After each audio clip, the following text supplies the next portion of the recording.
Hello, everyone. I am Zinga Johnson. This is Scott Harris. Hey, everyone. Thanks for tuning in. And we're really excited because this is the first episode of the Two Americas channel. And do we kind of want to talk about the idea behind this? Yeah. I mean, basically, we have two Americas right now. Seems like a ridiculous concept if you go outside, you go to your grocery store, and you are experiencing life normally. But for a lot of people, if you're actually tuning in, if you're paying attention, you're realizing that there's a rift forming in America and civil society. And, well, basically, we believe that's unacceptable. And so we felt compelled to say something about it. And that's why we're here. Pretty much. And Scott and I are opinionated about just about everything on the face of the planet. And if we don't know something about a subject, we will find out the somethings and the ideas, and we will come to an opinion about it. Yeah. And there's a lot of stuff out there.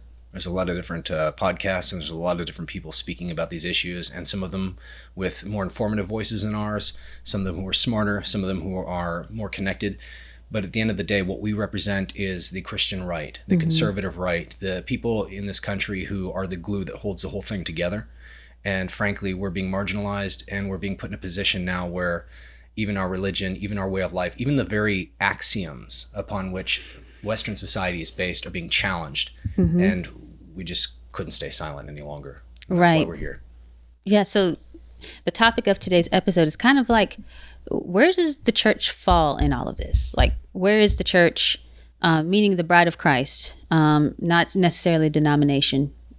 What is our opinion on all of this? When is it time to fight? Is it time to fight now? And I think we both came to the conclusion that it probably is time to take up arms, at least figuratively, would you say?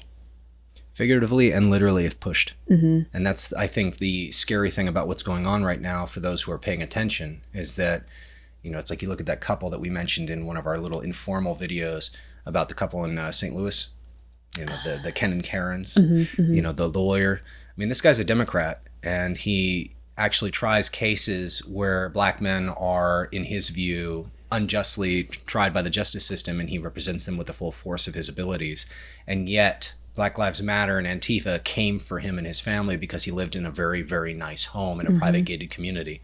And when he went out there with his AR-15 and his wife with their little PPK, they, you know, threw a hissy fit on the media, tried to mischaracterize him and his wife, tried to make it sound like it was no big deal. They were just peaceful protesters. Meanwhile, they're baying for blood after having just murdered multiple people, assaulted multiple people, burned the whole town to the ground.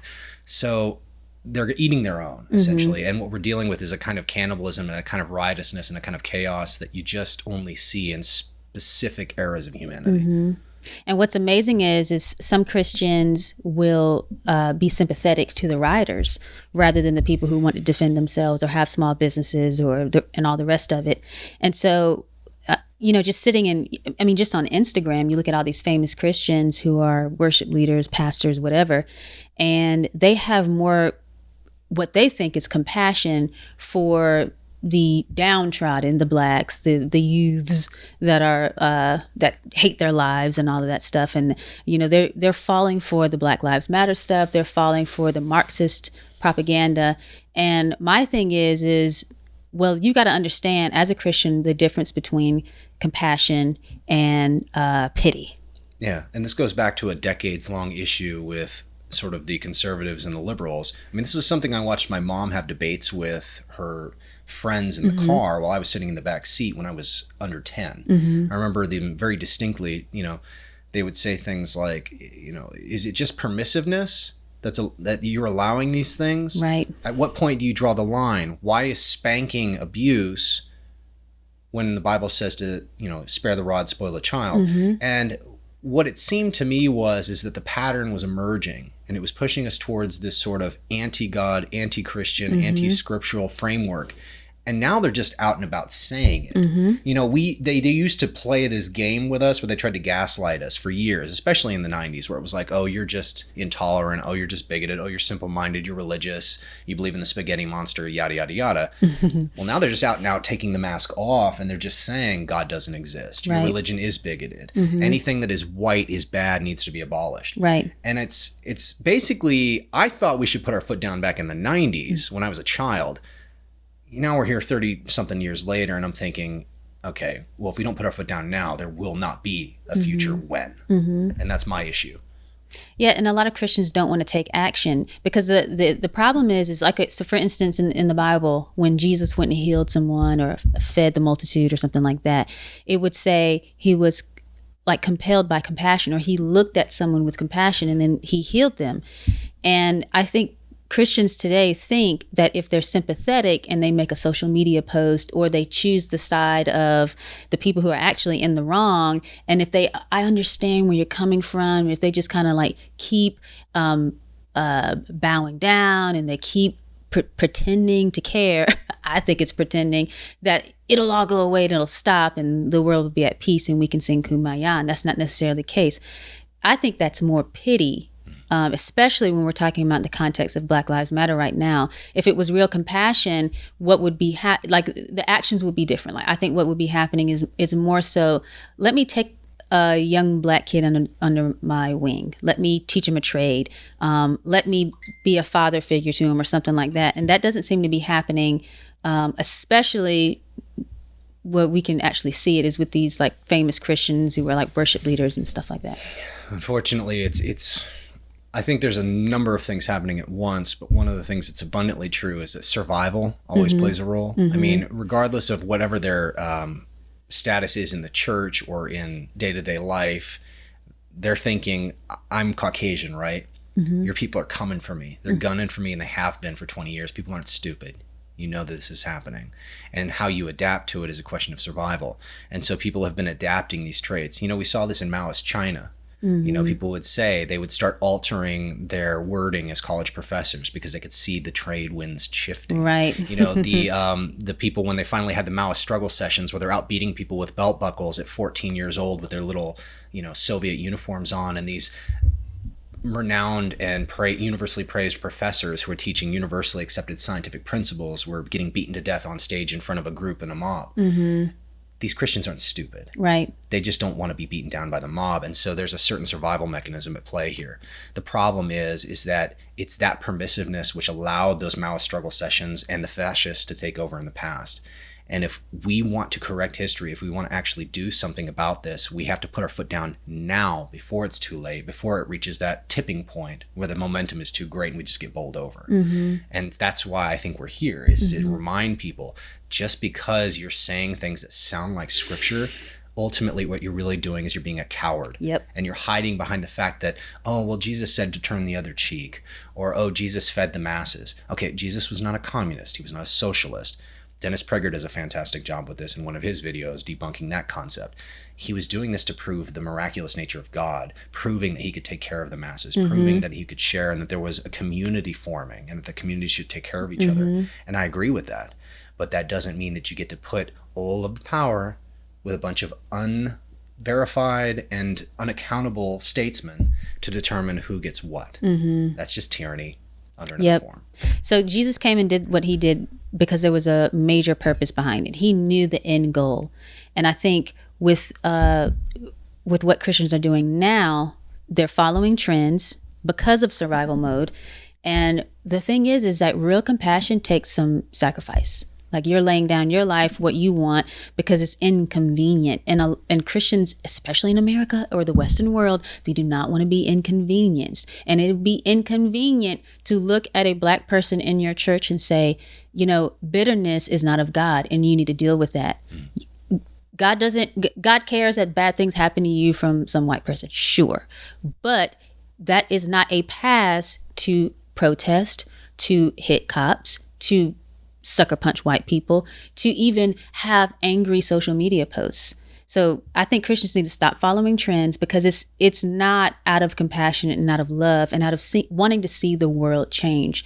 It's out of survival mode and let me see how big my church can get and how many likes I can get on social media, and let me try to be on the right side of history. And one of the most insidious things about this little neo-Marxist movement, the use of identity politics, the uses of black versus white, is that it plays off of things that have actually happened. Right. There was a period in history where my people were oppressing your people. right? We had a Civil Rights Act in 1964, even though slavery had been abolished decades before that, right? So people actually have living memory, or at least there are some people who have passed these values down to their kids. So everybody can easily point to that and say, well, I mean, it wasn't that long ago, right? Well, here's the interesting part. They're not even really looking at racism anymore. Now they're just looking at abolishing universal values. The National History Museum out there in Washington, D.C., I believe, with the African American Museum, they just put out this, glorious little post where they're showing the signs in some of these exhibits. And they're talking about things like, you are internalizing whiteness if you believe in things like hard work equals success, right? That punctuality is important, that time itself is a Western concept, that the obsession with Greco-Roman and Judeo-Christian values Wait a is minute, internalized time? white men. Yes, time. Time itself is now racist. Tim Pool does a fantastic job with this on his channel. I believe he actually made the post this morning. But the issue here is that they're basically not talking about race anymore. They're using you as cover, and they're using the fact that you actually do have a storied past in America as cover for the fact that they're essentially trying to disintegrate American values, universally good values, the things that hold us all together that are not specific to race. I mean, I've seen your parents, I've seen your family, I've seen your church, black, white, whatever. Everybody agrees on things. Family's important, hard work, delayed gratification. And yet in this graphic, in this museum, they're saying all of those things I just mentioned are internally white racist concepts. Right. They're basically just trying to disintegrate society. And it's at this point where I just say, enough. This is ridiculous.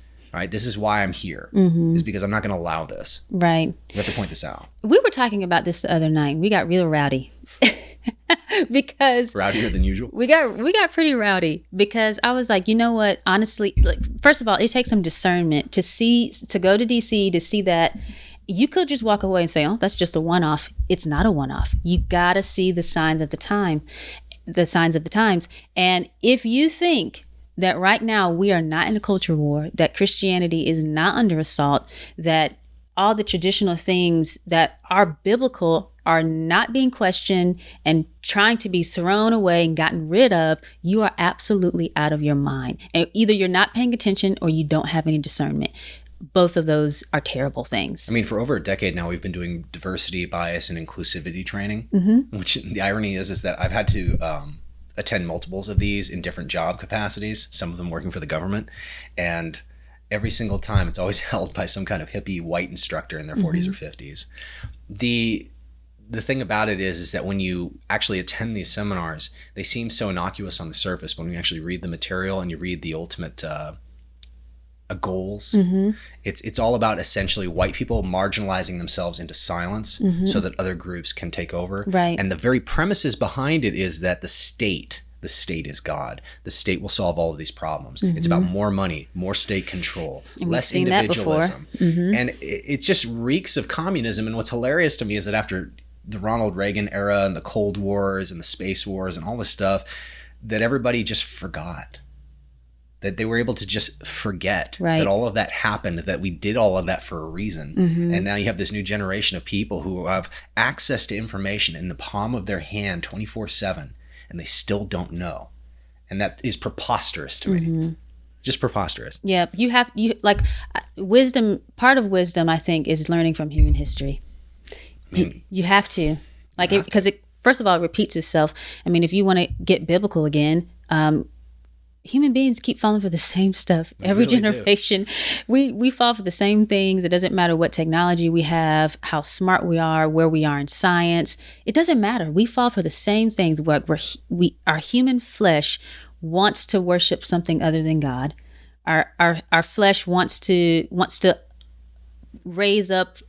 believe lies and raise up lies and say this is the truth, and we fall for the same crap all the time. If rats get put in a position of observation in these scientific studies where the walls are transparent and yet it's still a maze, and they watch another rat find the cheese and then get killed as they find the cheese, or something negative happens to the rat, the other rats won't take that same route. Human beings don't seem to have the discernment of rats. And that's actually scary. I think this is like put some blue paint on your face and scream freedom. It really is. I mean, we really are getting to that point. And it's not even hyperbolic anymore. Now it's just apparent on its face. Right. We are in the middle of a massive tipping point in history. And the America that you know, that you rely on, that allows you to watch this podcast from your really cool little high-tech device that you made from a capitalist company because of your purchasing power, all of that could very easily go away. And it isn't even an exaggeration for me to say that anymore. I mean, Twitter today was going on and on and on about how last night it was hacked. And some person made up some Bitcoin scam. They had access to Joe Biden, Trump Jr., Elon Musk, Bill Gates, countless other blue checks. They literally had no blue checks on Twitter for like a 2-hour period. And this is the forum that Americans use to converse with one another. The forum. There are a number of forums, but that is the forum. I mean, any one of these people could have easily just rolled in there and just told somebody in a position of authority that they were going to start a war with another country, and it could have created an international debacle. Right. And this is all because some guy at Twitter just opened up his account.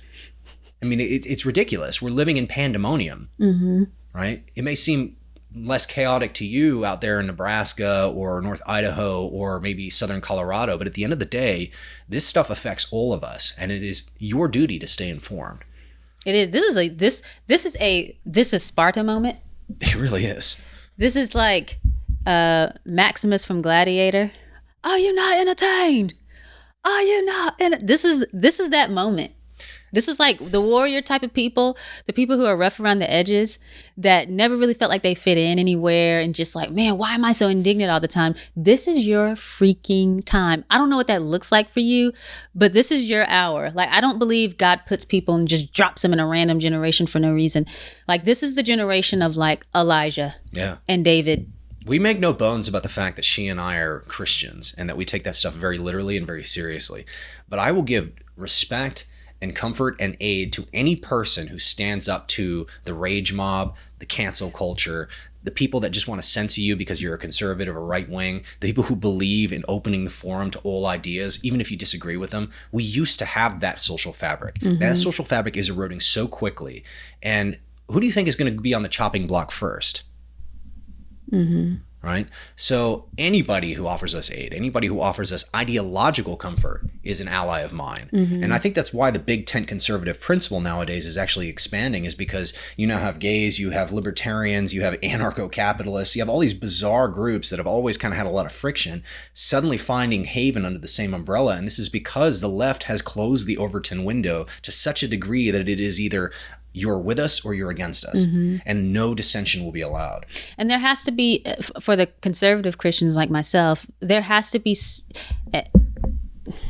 a part of you that is okay with that, like that big tent, because, like, I'll be honest, like I've argued with people in the Republican Party, other conservatives, about how they keep trying to use gays and lesbians and transgenders to push their agenda, because the key word there is used. Now, I've had gay friends. I sound like one of those types of people, but I have friends. Don't I hate have me. gay friends.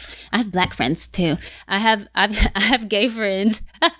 Like, I don't necessarily care in that I'm not going to hang out with you, but ideologically, I keep reminding folks that it doesn't fit in the conservative ideology. But if I have a gay friend and I have to end up standing up to Black Lives Matter person, or a Black Lives Matter individual, and there's my gay friend and my transgender friend, you're darn right, we're linking arms and fighting together.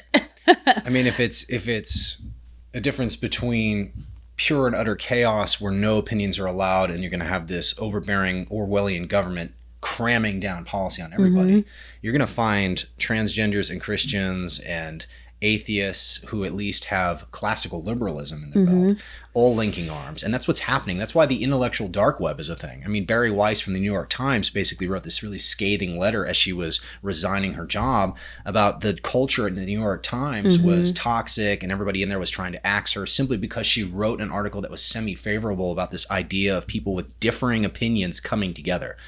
I mean, if you can't see the writing on the wall, people, you're blind or you are deliberately ignoring the signs of the times. Let's talk about this for a second. When leftists use Christianity against the Christians, that's pretty sickening.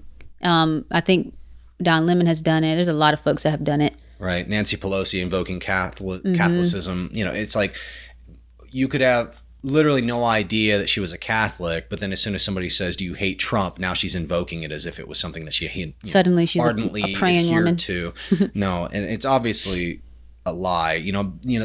I've seen this since probably like the early 2000s.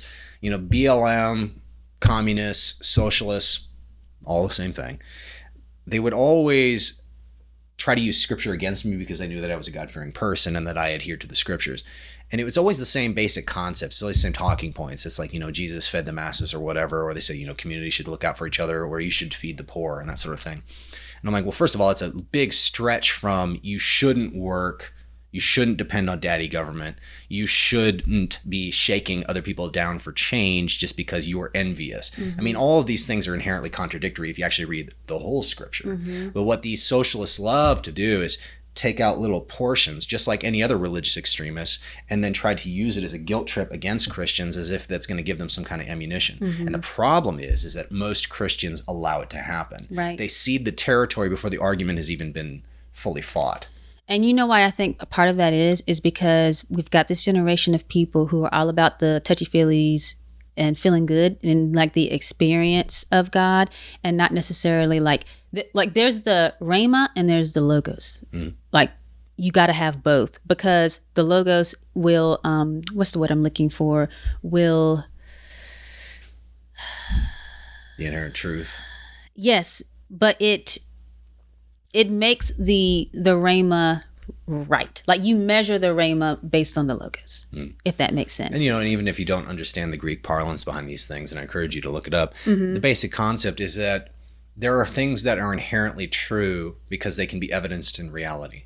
And that is the stuff that we speak of when we're thinking about Logos. It's like God created the universe and it was so. It was there. It was visible. It was obvious. And there are certain principles in life that also speak in the same dialect as Logos. Things like hard work equals success.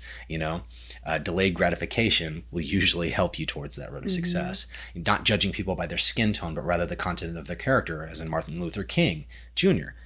Success. And it is at the peril of a society to ignore the Logos. And I think the basic gist of what you're talking about. Right. But what I find fascinating is that these religious leaders in our community allow themselves to be shamed, and they cede the territory to the left, to the communists, to the socialists, to BLM, all these actors. They're all the same thing. It's all part of the left. And they cede the territory without putting up a really proper defense. And it makes them suspect in my eyes, because at the end of the day, it's like they're basically saying the state is God. God does not exist. It's the same argument that we've had for generations throughout the 20th century. We've played this game. We've tried this experiment before. Communism, socialism do not work. And they always use the same tactics. And yet, despite hundreds of thousands, even millions of people telling us that this doesn't work and dying as a result of it, we keep falling for it. And it is ridiculous to me that this is still a problem. And these Christians should know better. Right. They should at least be well-read enough to be able to offer a token resistance to this, but they don't. They just cede the territory right away on basis of compassion.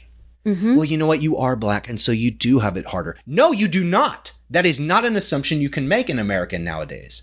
You do not have inherently harder time in life because your skin is darker than mine. That is not true.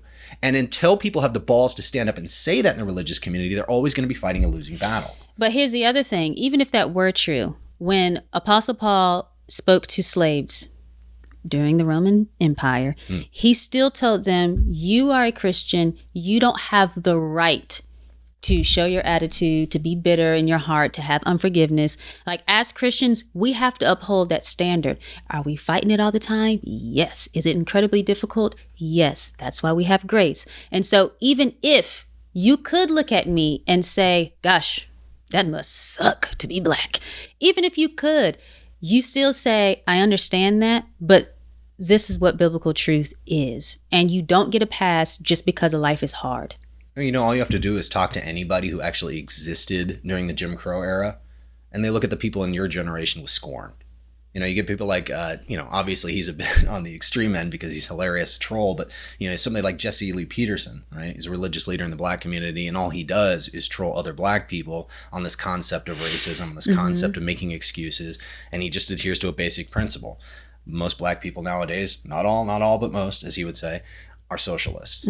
They want it easy. They're reliant on government from the Nixon era, Lyndon B. Johnson, right? All of these Great Society programs, all of this stuff adds up. And I think there's truth to it now, because all you have to do is look at the fruits of what's happened. Yep. All you have to do is talk to any black person, regardless of their socioeconomic status. They could be as wealthy a person as you could meet, and they will still spout the same Marxist garbage once you get them into a private situation or you get a couple glasses of wine into them. And it just goes to show you that it has been inculcated over time, and that it's extremely dangerous for the fabric of society. I mean, look at Nick Cannon. Look at the Nick Cannon controversy.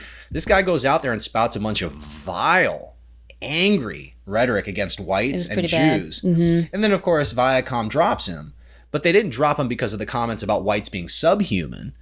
They dropped him because he commented about Jews. Right. Because Jews, they're still, not really put upon, but they're still kind of socially considered put upon. So it's all diplomatic manipulation and horse. But at the end of the day, apologize to the Jews. Okay, so he apologizes to the Jews. And then everybody on Twitter, rightly so, says, what about the white people comments? Crickets. It all stems from the same thing. Yep. And this brings up an interesting question. What next, right? As Christians, obviously some of us can be very emotional in the situation.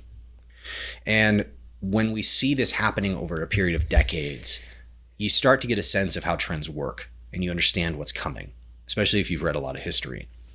So the question I ask is, at what point is it appropriate for Christ to start thrashing people, flipping tables, and cracking the whip in the temple? And this is something that you asked me. When is it table flipping time for Christians? At what point is it appropriate and Christian to stand up and say enough and actually fight back? Because it seems clear to me that they're going to do everything that they can to eradicate our belief systems and then eventually eradicate us. I mean, when they say abolish whiteness, what, you think they're just going to stop with your ideological framework? Get a grip. They're going to come for the bodies next. So what time is appropriate in the Christian view for us to start fighting aggressively? I think if you look in the context of history, we've passed that point. I agree. It was probably before we were both born, to be honest with you. I agree. Because when you look at how much influence the church had in this country and then how much we have now, if you don't get pissy about it, something's wrong. Frankly, the amount of people who are constantly playing the moral equivalency game in the Christian community disgusts me. Ben Shapiro said something once that I wrote down that I loved a long time ago. He said, if you're drawing moral equivalency between good and evil, you're siding with evil. And it really is that simple. It's like, what was the name of the black female minister who was basically making all of these very ambivalent, sort of bizarre, easily misinterpreted little statements on Twitter about Nick Cannon? I know her actual name. Her name is Felicia. Yeah, so you see a lot of this. You see these religious leaders, and not all black, some are white, and some are other. But the point is that they're basically justifying the racist comments by saying, oh, well, white people were racist in the past. So as a Christian, you're essentially saying two wrongs make a right. It's the most basic axiomatic principle that you teach like a 4-year-old. Right. He hit you. Well, you should hit him back. No, we don't say that, right? Like we say you try to defend yourself if you have to, or you get out of there and you don't, go out there and try to punish them and get vengeance. If it's vengeance that you're seeking, say so, but don't try to hide behind the fact that you're a Christian to justify vengeance. And again, using compassion. And if I can just say, to get off subject a little bit, we'll go back to table flipping mode. But what kind of makes me mad, and what I think every black person should kind of be legitimately offended about, is the fact that you got all of these white people and prominent black people who will look at someone like me who doesn't make very much money, single parent household and all the rest of it. And they would say, this person has a right to be angry. If she's out there protesting and hitting cops and sucker punching white people and pimp slapping old grannies, like, she has a right because she has had it hard. Like, how demoralizing is that you're lowering, like, we're all human beings. God looks at us at the same. He has the same standard for all of us as far as morality and our behavior. And you're telling me that because of my skin color and how hard my life was, you will lower it because I can't possibly meet that standard of morality and goodness? That is a shame. We do that to animals. And you know what's interesting about it too is it's exactly the same rhetoric like a David Duke type would use, right? Back in the early aughts, like right after Y2K, I was living in North Idaho, where we actually still had neo-Nazis marching in the streets. We actually still had a neo-Nazi headquarters. They still had KKK marches once a year, and the interesting thing was these skinheads would be walking around this very common commercial area, and they would be passing out tracts and stuff and trying to recruit people to their cause. You know, they'd have the jack boots on, the cargo pants, the tight muscle shirts, the shaved heads, the whole thing. And one of these ideological debates that I got into with them, because I talked to them multiple times, was, you know, do you really see black people as humans, or do you see them as like a subhuman, like animal race? And they said, oh no, they're definitely subhuman. You know, they're close to human though. That's how they trick you, right? He's like, so the thing you got to remember is that you kind of have to control them. There's no way we can really send them back to Africa as much as we'd like to, or eradicate them because society won't allow us to murder you. But the best thing that we could do is instill government controls to kind of keep you fed, keep you happy, and keep you entertained, so that you don't take over the white and nice Asian areas. And now I'm looking at what's happening right now, and that is literally the rhetoric. We can't be expected to show up on time. We can't be expected to hold nuclear families. We can't be expected to work hard. We can't expect it to have religious values. It's a good little black girl.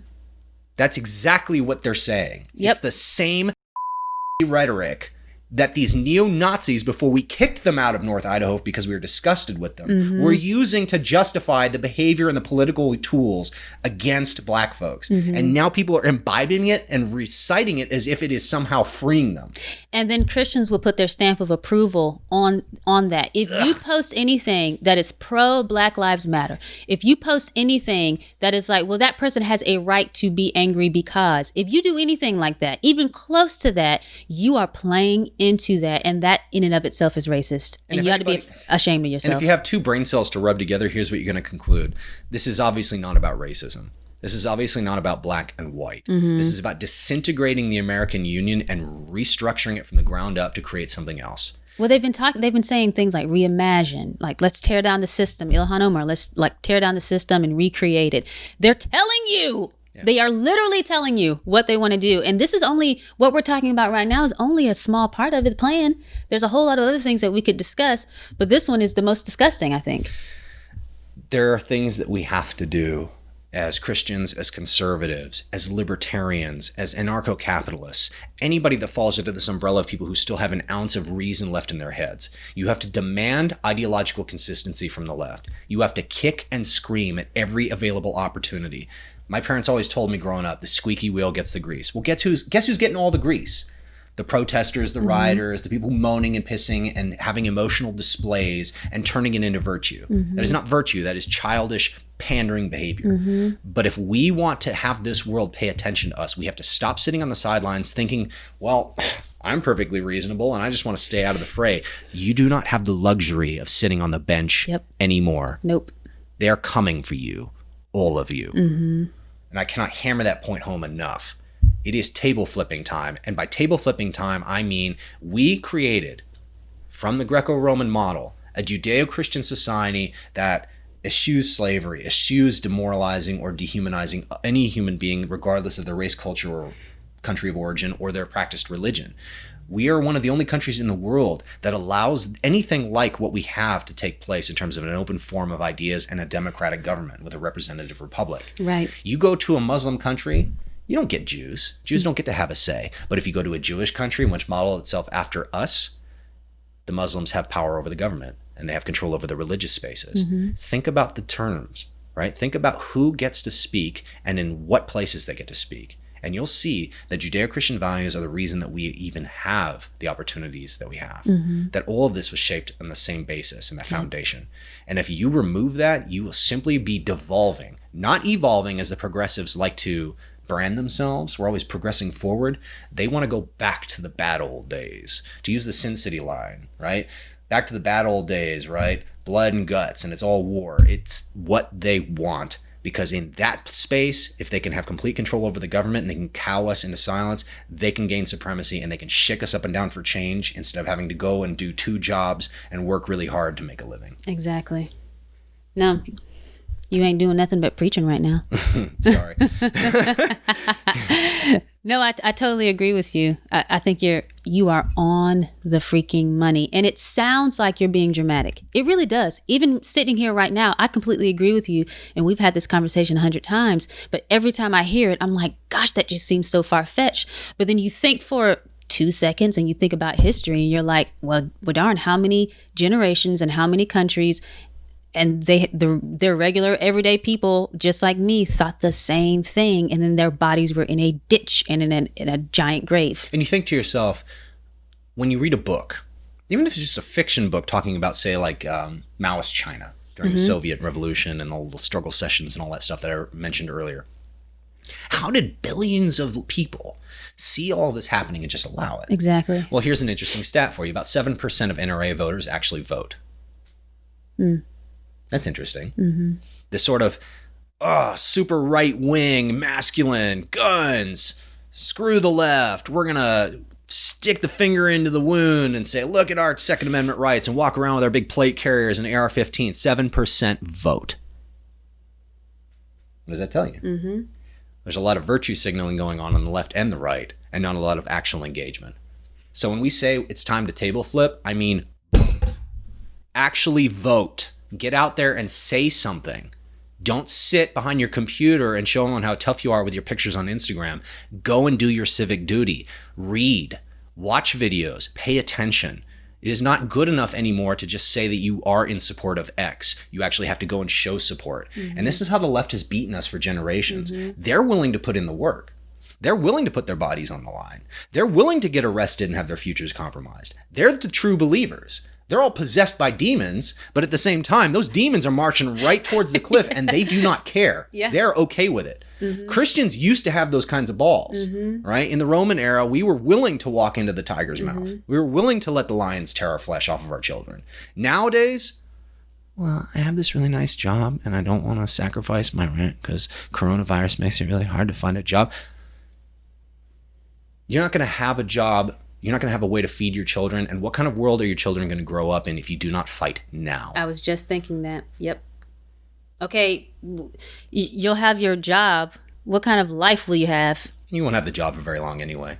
Because you're even white. if they do have the job, okay, what kind of world would you be living in? You're gonna bow your head like the, Chinese during Maoist China, and just recite the lines they tell you to give while they beat you, and put the yoke on your neck and the funny little hats on you? How long do you think you'll last? And these countries are not happy countries. At least. Yeah, they're depressed countries. I mean, you look at Russia. I mean, this is a depressed country. So maybe you have your job, but you're depressed and you're chugging vodka like water. I mean, at any given point now, we're one gubernatorial, one mayoral, one congressional election away from pure chaos. We are. And this is something that we always have to look at with a grain of salt, right? Like, this is the election of our lifetime, right? Every single election is the end of the world. Sometimes it's true, sometimes it's not. But when you look at what's happening right now, when you look at how hard the left, how hard the Marxists are fighting to disintegrate and tear apart the fabric of this country, and even the Christians are just sort of idly sitting by, you have to wonder, is God turning his face away from America? Because we turned our face away from him. Yep. I mean, I think the way that judgment works, I don't think we're there yet, I'll be honest, because I think we would have been bum rushed by now. But I think, I don't think coronavirus is judgment. A lady at my church said it very well and very articulately. She said this isn't the judgment of God, because if it was, we wouldn't have any more chances. So we're all stuck at home, we're praying, there's no more sports to watch, we can't go to the movies, there's less distractions, and a lot of people are consecrating themselves. I know I got laid off during the first part of Corona, and all these Christians all over the country were having this giant conference via Zoom, and just people were just up there praying. And then the next person would go, and the next person. So there is something happening underneath. But I want that to come out. And I want it to manifest itself somehow. And I think that people need to decide where their battlefront is. Like the way I picture all of this that's going on is that you've got this massive war going on. And anytime there was a massive war like that, you had like the Romans at war and the American Revolution, they weren't all just at the same place. Like there were people over here and people 100 miles that way. And so I'm like, well, God, where's my battlefront? Yeah. And maybe your battlefront is you're a praying woman. Like my aunt had an epiphany the other day. She's disabled, so she's at home a lot. And she's just like, the Lord told her, yeah, you have a job to do. It's called praying. And so she was like, well, dang, I'm going to do it. I'm going to do it to the best of my ability. Now, Scott and I get out and get around. We're doing things like this. For us jabbing our jaws is the battlefront. I mean, Scott trains to fight, or was a trainer to fight, still train, and now he's training me. We're training on guns. That's not to say that we're going to go break necks and shoot people. Yep. That's not what we're saying. We're just preparing, and plus it's really fun. So you got to figure out where your front is. Maybe you need to be in the military, maybe law enforcement, maybe the ministry, maybe medical school. Wherever it is, though, you got to have this in the back of your mind and stop going through life like there's nothing going on, and you're just like ignorance is bliss, yes, until you get shot in the face. Mm-hmm. You know, and to close up this discussion, the basic premise of what she's saying is you have to find your calling, which means you have to pray and you have to decide. And even if you're not into praying, even if you don't believe in God, you can see the severity of the situation and you can see the utility of speaking out and speaking truth. So the best thing you can do right now in terms of flipping tables for this sort of new revolution that we're espousing, this idea of bringing back what used to be America, patriotism, universal values, social fabric, all this sort of stuff, is to stop ceding the territory, to stop allowing this ideological battle to occur. Every time you bring up a really powerful, salient point and you post something on Facebook where you have direct evidence that something bad is happening, and then that first comment is like, well, here's a subtle psychological, scientific argument that could distract you from the point. You call that person out and you say, stop it. You say you are distracting from the critical component here, which is that this world is falling apart. Stop ceding the ideological ground. When people tell you things because you're white, you're inherently racist, you tell them they are. You tell them, stop it. You do not have any evidence to prove that I am a racist. And to call me one in today's society is malicious and cruel and evil. You do not allow them to do these things. And when you meet them with scorn and ridicule and you never cede the territory, they will have nowhere left to go. Because here's the little dirty secret about the left. Chaz was cleared out in an hour. CHOP, the little occupied zone over there in Seattle that we allowed to persist, they had AR-15s in there. They had gangbangers with guns. They could have easily fought back. As soon as we stormed in there in force and decided enough was enough, after they raided the mayor's house basically with protests and threatened her, that's when she finally showed her teeth, even though she was pretending it was a summer of love. They were gone in an hour. The left knows that they cannot fight us in the streets. So they have to take your children and manipulate them against you. They have to get you through the TV, through the radio, through the podcast. Stop ceding the ideological territory and the battle will be over like that. I agree 100%. I think people need to look at what the church was. I mean, you don't have to go back that far. Just look at the birth of this nation. The church had a lot to do with what we are living in right now, and they are trying to take it away. They do not want the church. They don't want the body of Christ involved in anything, and there is a reason for that. And look, the proof is in the pudding. The Christian values create rock star nations and rock star families and rock star companies and businesses and all kinds of things. And they can't have that, because if you're thriving, you don't have to be controlled, and you don't want control. If you are living a good life and you're trying to just protect the fruits of that good life, I completely understand and I sympathize, especially if you have children. Right. But if the entire foundation upon which that success is built is ripped out from underneath you, the future will be far, far worse than the short-term ramifications of you standing up for what you believe. Stop hiding. We will try to protect you. We will band together. And this is the thing I think all Christians can do, is to stop being individuals and just start being a community. Maybe you don't like the evangelical community because they're a little too on the nose for you. Maybe you don't like Catholics because you disagree about scripture. Does it matter if both of you are going to be put in gulags? Right. Fight for each other because you share the most important belief, which is Christ. Fight for each other. Maybe you do not approve of the gay lifestyle. I don't either. But those gay people who believe in being able to speak your opinion, to being able to, as the ACLU used to say, right, I will die for your right to speak. Not anymore. They've changed that little notion. Those people are on your side, right, because they are okay with coexisting with you in a peaceful way. And that is the America that we used to have. And that is why we called this channel the Two Americas channel, because there are two Americas forming. And if we allow ourselves to just sit idly by to protect our own interests, it will continue, and we have to stop it now. I agree 100%. I think that concludes. We could go on for a long time, and we'll talk about more and go into more detail about some of these points that we made in later episodes. Hopefully you tune in. But yeah, we got to get out there. We got to fight. It's table flipping time. And whatever that looks like for you, you got to be flipping the tables, okay? Jesus went buck wild up in that temple because of the corruption that was going on. He saw people knew what the temple was, what Solomon built. And then he comes on the scene and they turned it into like a tax collecting, corrupt place. Like, that's what he was mad about. He was mad because of what it was and what it had become. And we got to look at America that way. And that is why it's table flipping time.